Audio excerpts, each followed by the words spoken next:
Hello and welcome back to HavPik's Guide to IndustrialCraft. I am HavPik, and today we're going to take a short break from our IndustrialCraft endeavors to cover two mods that I feel fit the IndustrialCraft theme extremely well.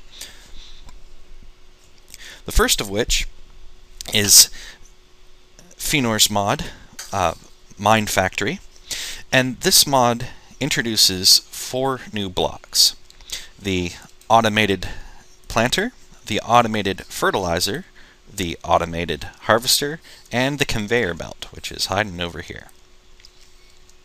Now, unlike my previous videos, I won't be covering the crafting recipes for these, as I would like people who think that they would like to use these mods to please feel free to visit the links in my comment and support the mod by actually going to the individual forum sites on the Minecraft forums.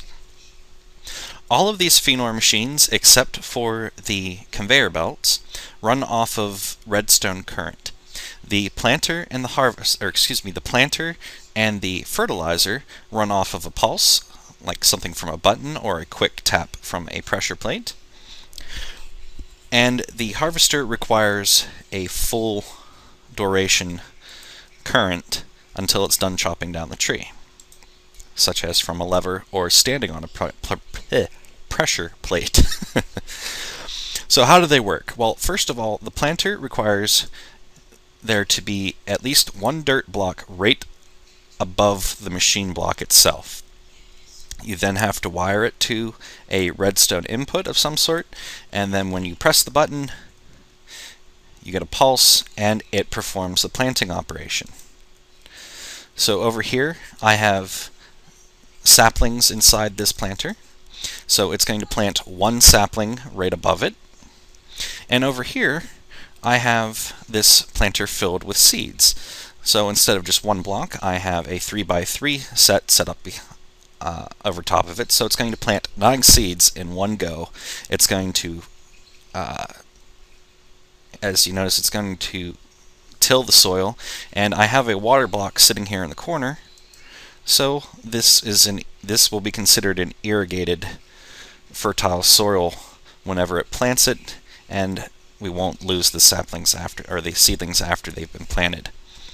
The harvesters require you to put bone meal inside them to work, and they also take a pulse. So one little click and voila, we have 9 pieces of wheat in 2 clicks. And over here, same thing, bone meal inside it, 1 click, and instant trees. Now, for obvious reasons, it makes more sense to put the harvester at the side of the sapling rather than over top of it, due to the way that the trees grow. It may well destroy what you have above it. For the wheat, if you don't put the fertilizer above it in this fashion, at least it must be over the center block, and it can be some height above it, as long as you have room for the wheat to grow. It will only fertilize one block. Also in this case, even though we have 9 pieces of wheat sitting here, this fertilizer only utilized 1 piece of bone meal to make 9 pieces of wheat. Now for the harvester, throw the switch, and it chews down the tree for us, drops it on the conveyor belt, and it'll land over here. Conveyor belts, if you have one that's lower than the other one, and you drop a belt, it will make a ramp, or an escalator. And these do carry people, they carry mobs, and they carry blocks as well. There's no down escalator for obvious reasons, you just let the blocks drop. And that's how that works. You can right-click conveyors that are on a flat surface and change their direction. Initially they start facing east, and every click moves them 1 turn 90 degrees clockwise. You can't jump on these, so if you have a mob trap of some sort, you could make a furrow and place conveyors in it, and this could lead to your grinder of some sort.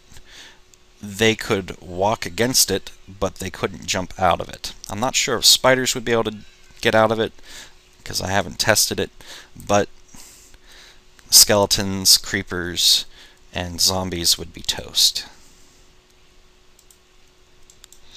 So the other set, Pfaeff's mod, consists of the jump pad, aptly named, the allocator, which I will get to shortly, and the fan, which is blowing right over here. Now, what do they all do? Well, these two, the allocator and the fan, run off of redstone current, and the jump pad just works once you place it. Jump pads do exactly that. They bounce people, items, mobs up into the air, and as long as you land on a jump pad pretty close to center, you won't take any fall damage. I suggest, if you're doing what I'm doing right now, to have at least a 2x2 square. And they don't take long to pick up and move. They only place on flat surfaces, so we can't place them on pillars, can't place them on conveyor belts, but we can, however, place them like so. The fan will blow loose blocks in the direction that the fan is facing. They don't have an internal interface, so you can right-click them, you can place blocks on them, etc., etc. And you need to either place a redstone torch beside them, but not on them, and run current to them, or some other setup to where it would receive constant current to continuously work. Now, the allocator. This is the one that actually originally drew my interest. And allocators take blocks from their input side, which is always facing you when you place it, and it's the arrow facing the hole, and shoot them out the output side, which is the arrow facing away from the hole. Now, to demonstrate this, I will just throw down a couple of these eye-searing conveyor belt blocks, hit the button, and voila, it shoots them out the side.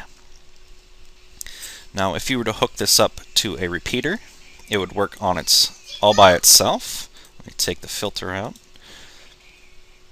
And you can just throw stuff in front of this, piles and piles, and it'll deposit it into the chest for you.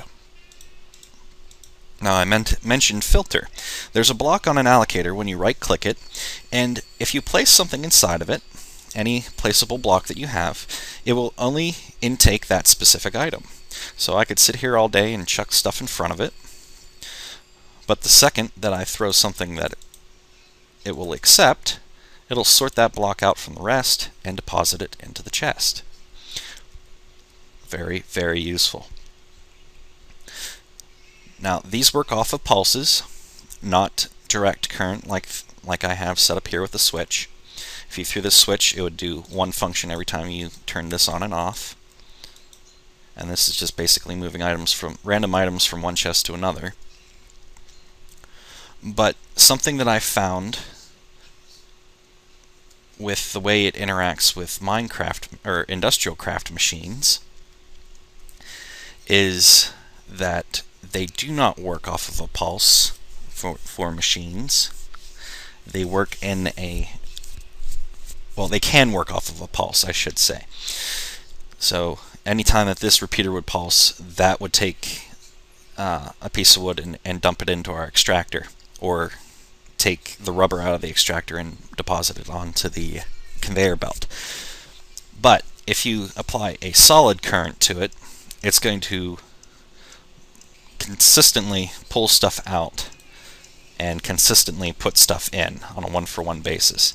Now, no machine, even the recycler, works nearly this fast, so you do have to either apply a separate switch to the input to your machines, or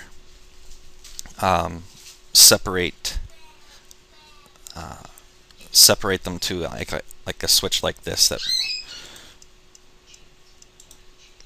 repeaters do not work as they should. Now, I had a timed repeater over here that was rather large, like that one over there, and thinking that's just going to send one signal, but it just ended up sending one continuous signal, and it was overloading my machines by placing wood in this section here, which is not a good thing. So, manual operation, going to work a kink out for that. to see if I can't get a delay of some sort with a single pulse. I bet you it's some sort of redstone circuit, and I'll look that up later. But yeah, kind of useful if you want to get them out. Not very useful if you're trying to load it.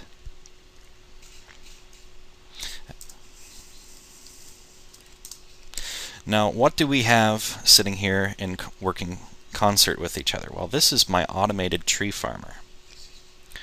Now, I just need to check a few things to make sure it's good to go.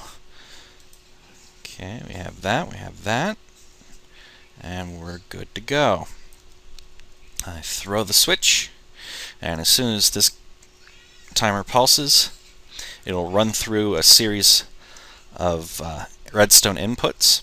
It'll activate the planter first, then the fertilizer, then the harvester, and then the harvester deposits them on a jump pad and shoots them arcing up into the air. Wait for the next one here. There it goes. Up to a pair of allocators, one set to pick out saplings, the other one set to pick out wood.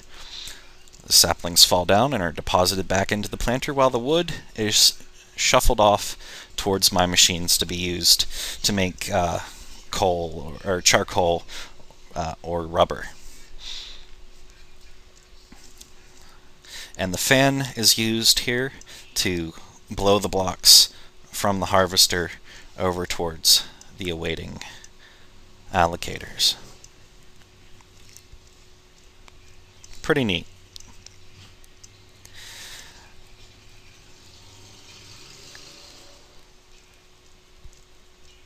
It's also fun to watch.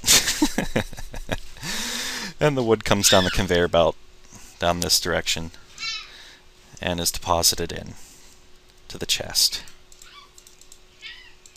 Now, I do believe that this doesn't make a distinction between the different kinds of wood, and nope, it does not.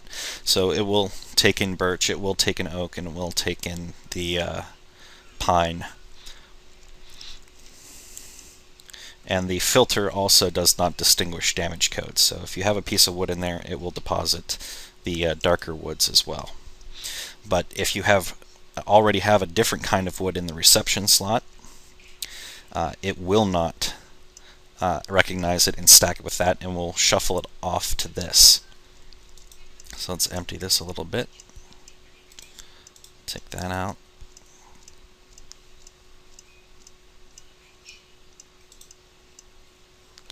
And we got ourselves some rubber. Alright, well, one last thing I'm going to cover is how to make these repeaters that are sitting around everywhere. They're very simple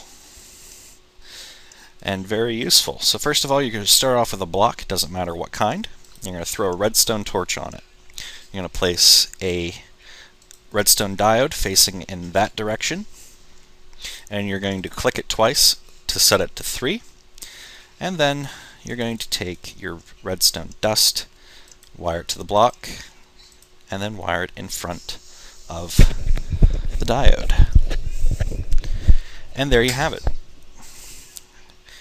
And to increase the delay on this, you just add more diodes and set the timers as you would need them.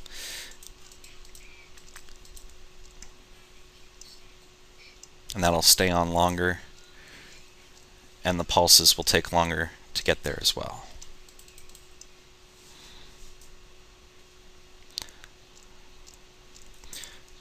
So have fun playing with these two mods. I know I did. I'm going to be using them from now on. For those of you who are wondering, they are obviously compatible with IndustrialCraft. They are going to eat up a total of, I think, 9 more block IDs. So if you're running low, you're probably going to have to change stuff around using the config files, which is not too big of a problem. And I'm actually running short between super slopes, this, and everything else that I have. I think I'm down to about 10 open ID blocks. So there you have it. This is Pfaeff's mod and Feanor's mod. Please visit the links in my comments and help support these two mods. And as always, this is HavPik, and mine safely, folks. Have some fun out there.